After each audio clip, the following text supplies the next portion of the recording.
Let me introduce our first speaker, Dr. Professor Boaz Huss from Ben Gurion University of Negev. Thank you. Okay. In the last decades, a significant revival of Kabbalah and Hasidism occurred in Israel and Western world. Old Kabbalistic and Hasidic movements became more active, and new movements were established. Contemporary Kabbalah is well adjusted to modern technologies and makes extensive and efficient use of information and communication technologies. Many Kabbalists also use modern technologies as metaphors for Kabbalistic practices and perceive Kabbalah as a form of spiritual technology. Thus, for instance, Yehuda Berg, one of the leaders of the Kabbalah Center, the largest contemporary neo-Kabbalistic movement, wrote in his book, The Power of Kabbalah, Technology of the Soul. Kabbalah was and continues to be the original technology of life. It's the science of the soul and the physics and metaphysics of fulfillment. Another expression of current perception of Kabbalah as technology comes to the fore in the figure of the Israeli Kabbalist from the southern town of Netivot, Rabbi Yaakov Yisraeli Fargan, who is known because of his diagnostic and healing powers as the Röntgen, the X-ray. Here again, although in a very different type of Kabbalistic movement, Kabbalah is compared to modern technology and perceived as a form of efficient healing technology. In today's lecture, I would like to discuss contemporary Kabbalah and modern technologies and to concentrate on the current conception of Kabbalah as technology. I will argue that the idea that Kabbalah is first and foremost a spiritual technology aimed to improve and heal the body and soul is a central, defining perception of contemporary Kabbalah. This notion, which differs quite radically from earlier perceptions of Kabbalah, reflects a prevalent, postmodern interest in practical rather than theoretical knowledge, as well as the emphasis of current New Age and contemporary spiritual movements on individual, psychological, and physical well-being. Before turning to discuss Kabbalah in the world of technologies, I would like to offer a brief discussion of the history of Kabbalah and its contemporary revival. Kabbalah first appeared in the late 12th century amongst elite Jewish intellectual circles in the south of France. Later, during the 13th century, several schools of Kabbalah developed in the Iberian Peninsula. It was there that the Book of Zohar, which later became the canonical book of Kabbalah, was written. In the 16th century, after the expulsion of the Jews from Spain, Kabbalah spread among the elite circles of many Jewish communities around the world. The most important center was established in Safed, where Isaac Luria, known as Ha'ari, founded his school, which became the most dominant school of Kabbalah. During the 17th and 18th centuries, Kabbalah was accepted in all Jewish communities around the world and was studied and practiced by all strata of the Jewish community. A major interest of late medieval and early modern Kabbalah was the structure of the divine realm, constituted of the 10 divine powers, the Sephirot. Another major component of Kabbalah is the notion that human beings, especially male Jews, can affect the Sephirot and mend the dynamic relations between them, primarily through observance of Jewish law and performance of Jewish ritual. This notion is called tikkun, the repair of the divine realm. Apart from these two major components of Kabbalah, Kabbalists were also interested in a variety of other topics, including the human soul and its structure, reincarnations, ways to obtain prophecy, and the power of divine names. As mentioned above, during the 18th century, Kabbalah reached the peak of its influence in the Jewish world. At that period, the Hasidic movement appeared and spread in East Europe under the leadership of Israel Baal Shem Tov and his disciples. The Hasidic movement, that soon separated into large number of different Hasidic schools and dynasties, was focused on Kabbalistic ideas and practices. Yet, it developed a more popular form of Kabbalah that put much emphasis on ecstatic prayer and worship, on human psychological development, and on the supernatural power of the tzaddikim, the leaders of the Hasidic dynasties. Another school of Kabbalah was established in the late 18th century in Jerusalem, in Yeshivat Bet El, by the followers of the Yemenite Kabbalist Rabbi Shalom Sharabi. This school of Kabbalah, which emphasized the study and practices of Lurianic Kabbalah, became the most prominent form of Kabbalah in the Middle East. At the end of the 18th century, another Jewish movement emerged in West Europe, the Jewish Enlightenment, the Haskalah. Its founding figure was the Jewish-German philosopher Moshe Mendelssohn. The Haskalah adopted the values of the European Enlightenment and aspired to reform Jewish culture according to these values. In the framework of this endeavor, the Maskilim rejected Kabbalah and Hasidism, which they regarded as the main obstacle to Jewish integration within modern European culture. The Haskalah movement had a decisive influence on modern Jewish culture. All Jewish sectors that adopted the Western European, modern, enlightened ideas and values rejected the authority and sanctity of the Kabbalah. Hence, knowledge and practice of Kabbalah almost completely disappeared from modern Jewish culture systems of the liberal Orthodox, Reform, Conservative, secular, and national Jewish movements.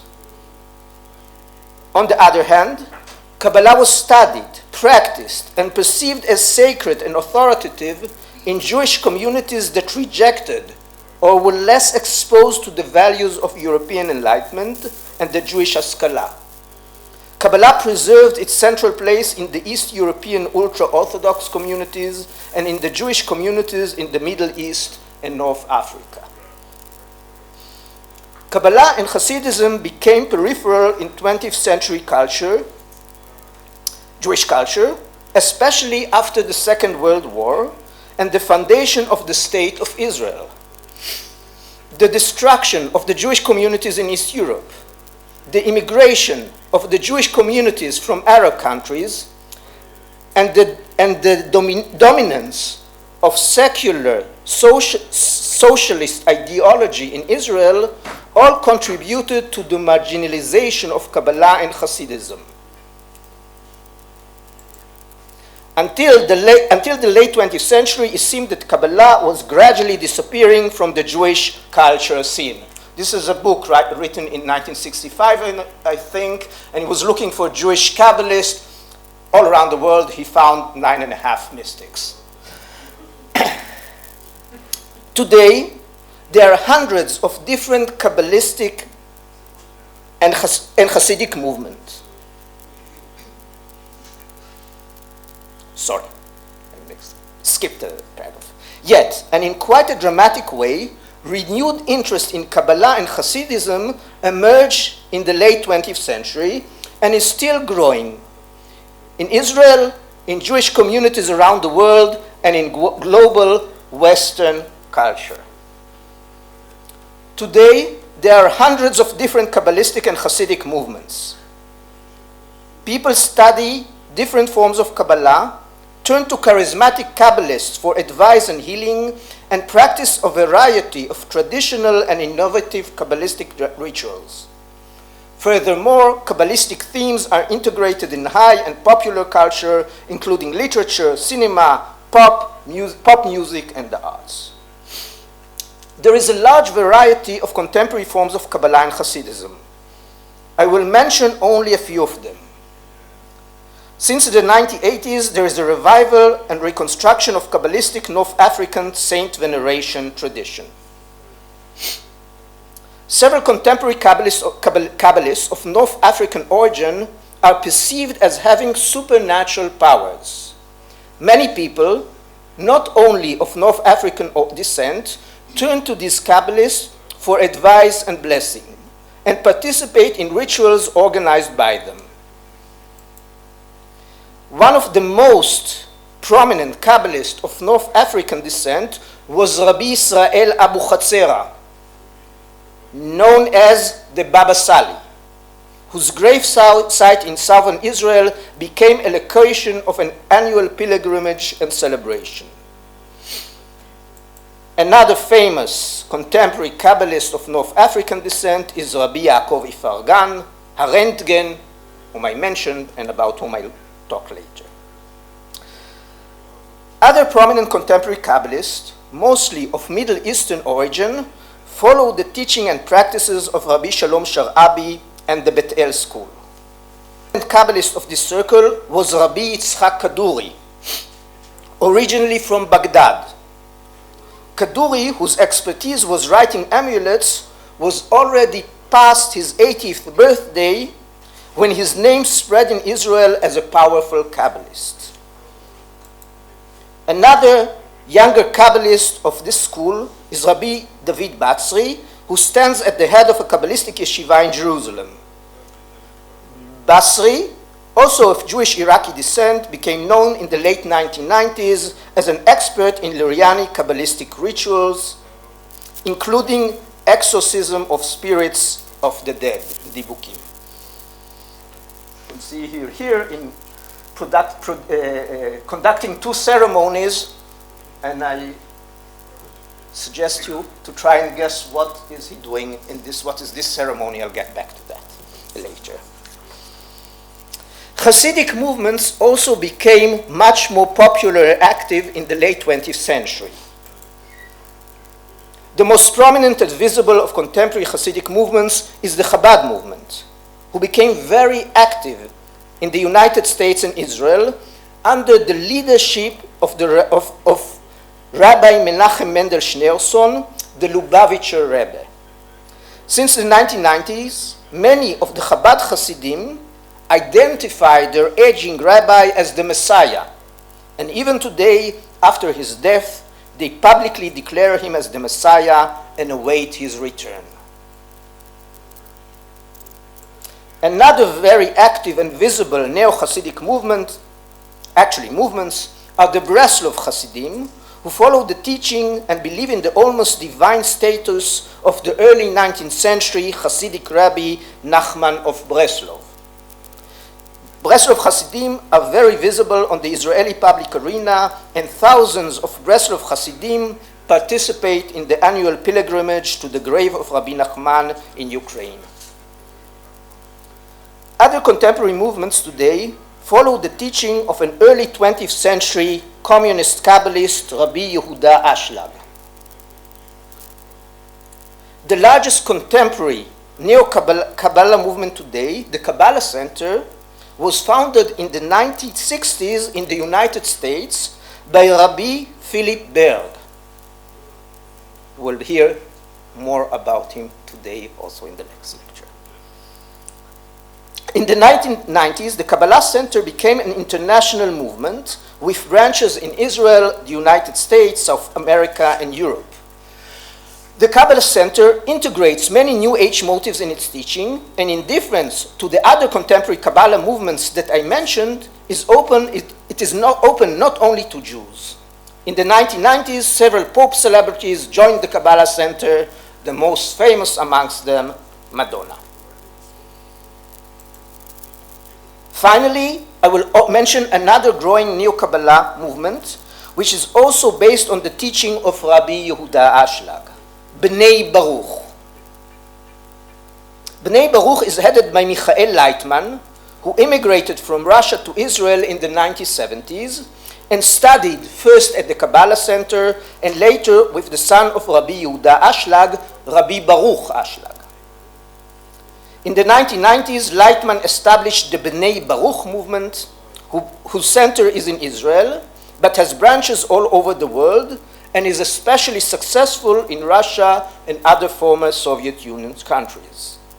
Similar to the Kabbalah Center, Bnei Baruch perceives Kabbalah as universal and has many non-Jews amongst its members. I would like to turn now to discuss new Kabbalah and technologies. As I mentioned above, most contemporary Kabbalistic and Hasidic groups make extensive and very efficient use of new information and communication technologies. Contemporary Kabbalistic movements use new technologies to disperse their teaching and recruit members. Almost all contemporary Kabbalistic groups have active websites which are used to provide general information on Kabbalah and information on the activities of the group. Most Kabbalistic and Hasidic websites have also online shops that sell books, courses, Kabbalistic jewelry, and sacred objects. Some Kabbalistic groups use the new media for teaching and studying and broadcast through the internet lectures and study sessions.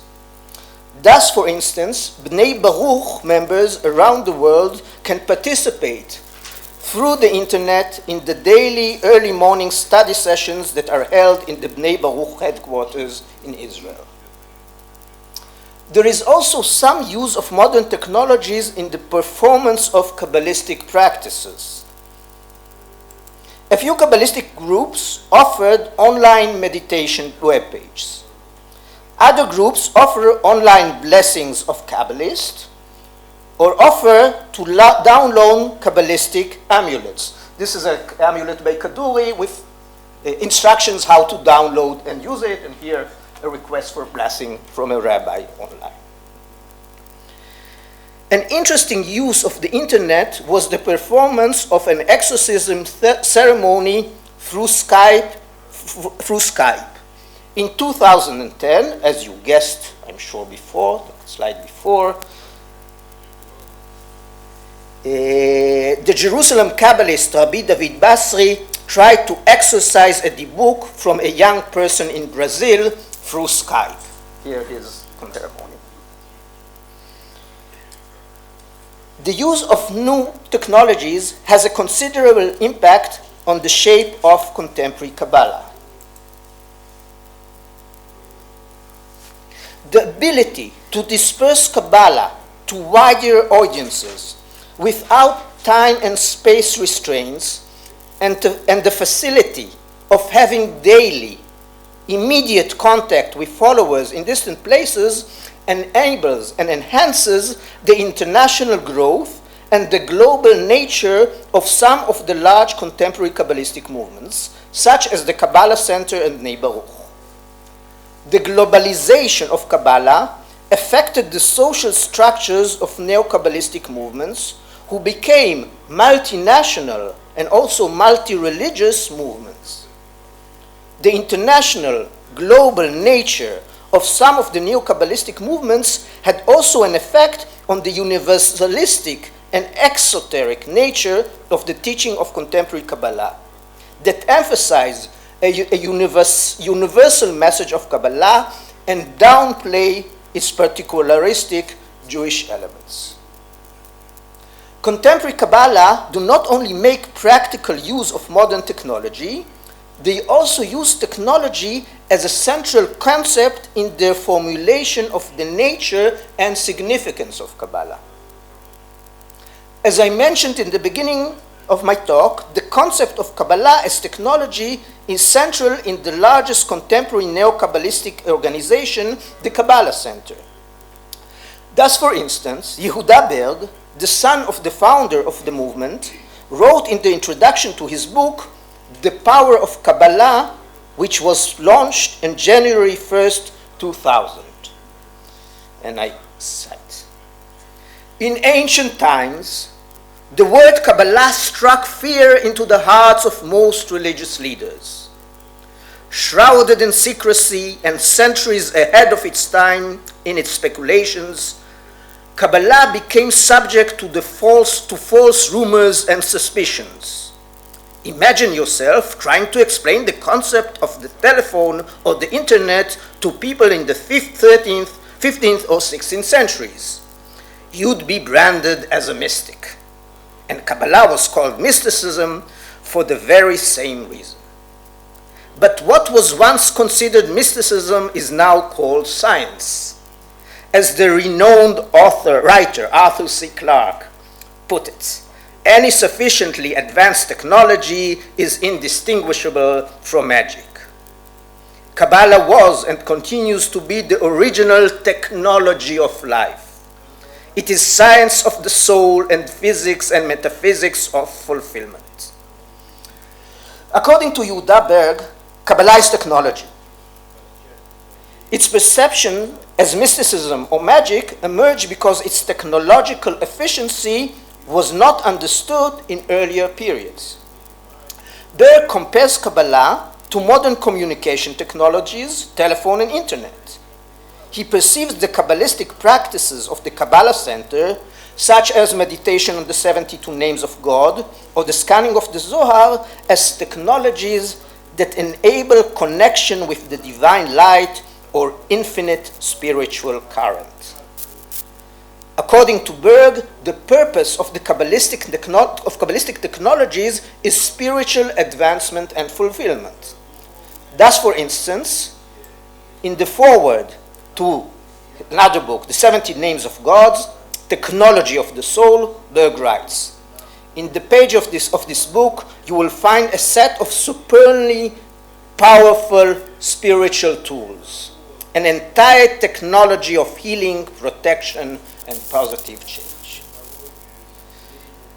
The perception of Kabbalah as technology comes to the fore also in the activity of another contemporary Kabbalist, Rabbi Yaakov Israeli Ifargan. Ifargan was born to a family of immigrants from North Africa, became known in the late 1990s for his diagnostic and healing powers. Ifargan's Kabbalah is also presented and perceived as modern technology. These perceptions come to the form in the common appellation of Ifargan, Harentgen. That's in Hebrew, Harentgen. Yeah. The X-ray. According to his English website, and I cite, "In 2002, when the American weekly magazine Time decided to print an in-depth article on the pursuit of spirituality in modern Israel, it sent its then Jerusalem bureau chief, Matt Rees, and photographer David Rubinger to Netivot in the south of Israel, so that they could spend time in the company of Rabbi Yaakov Israeli Ifargan, who is known to all in Israel by his nickname, Rav Harentgen. The team arrived in Netivot and accompanied Rabbi Ifargan to a public reception where a large crowd waited to him to perform his special characteristic tikkun ceremony. He has been performing this ceremony for years on the eve of the new month at the foot of the grave of his father, the late Rabbi Shalom Ifargan, of blessed memory. During the ceremony, he throws thousands of packages of candles into a bonfire while praying to the righteous dead and to the Holy One, blessed be he. Trailing after the rabbi is a long and amazing chain of stories of wonders and miracles which fascinate all who hear them, both secular and Haredi Jew and non-Jew, young and old, wealthy businessmen and simple people. His special qualities are many, but the most unique of all, the one which led to the bestowal of the name X-ray, is his ability to see and perceive and precisely diagnose things. Simply casting an eye on someone enables him to discern everything, the state of his health, his soul, and his business, as well as his mission in life. As we see, Iffrogan's powers as a Kabbalist are first and foremost diagnosis and healing. Similar to the Kabbalah Center, the Kabbalah of Iffrogan is perceived as a form of technology. The aim of this technology is health, success, and well-being. I would like to summarize. Contemporary Kabbalah fits very well into the world of the technologies. Contemporary Kabbalists use extensively and efficiently contemporary information and communication technologies. The use of such technologies enables the globalization of some of the contemporary Kabbalistic movement and enhances the international, universalistic, and exoteric character of many manifestations of current Kabbalah. Several contemporary Kabbalistic movements also present Kabbalah as technology. I have shown the centrality of this notion in two major expressions of contemporary Kabbalah, the Kabbalah Center and the Rentgen. As I suggested in my introduction, the idea that Kabbalah is first and foremost a spiritual technology aimed to improve and heal the body and soul is a central defining perception of contemporary Kabbalah. In earlier periods, Kabbalah was perceived mainly as a doctrine, Torata Kabbalah, the doctrine of Kabbalah. Much of Kabbalistic literature was dedicated to theoretical knowledge about the divine structure and the reasons for the fulfillment of the commandments. Today, Kabbalah is perceived and constructed much more as practical knowledge, and hence the use of technology as a major notion in the conceptualization of Kabbalah. Furthermore, the notion of Kabbalah as technology of the soul and the perception of Kabbalah as having diagnostic and healing power highlights another defining characteristic of contemporary Kabbalah. In earlier periods, Kabbalists were interested in affecting the divine realm through the practice of normative Jewish ritual, and thus mending the divine structure and redeeming the Jewish people. Today, Kabbalists are interested much more in achieving personal, individual goals of spiritual and physical healing and well-being. This change comes to the fore in the different understanding of the central Kabbalistic concept of tikkun, which today signifies practices of world and personal mending, rather than a repair of the divine structure. The perception of Kabbalah as technology of the soul is an expression of the prevalent postmodern interest in practical rather than theoretical knowledge, as well as the emphasis of current New Age and contemporary spiritual movements on individual, psychological, and physical well-being. Thank you.